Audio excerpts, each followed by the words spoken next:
Hello everybody, in this video we will be discussing how to find the linearization of some curve at a point.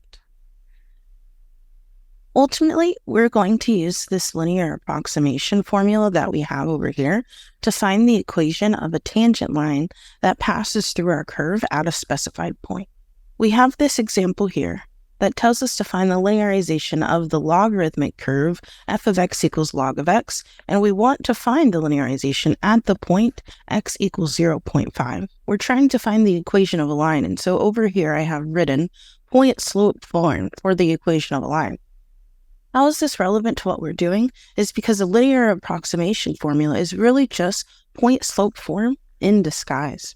And so we know that point slope form requires two things. It requires a point and it requires a slope.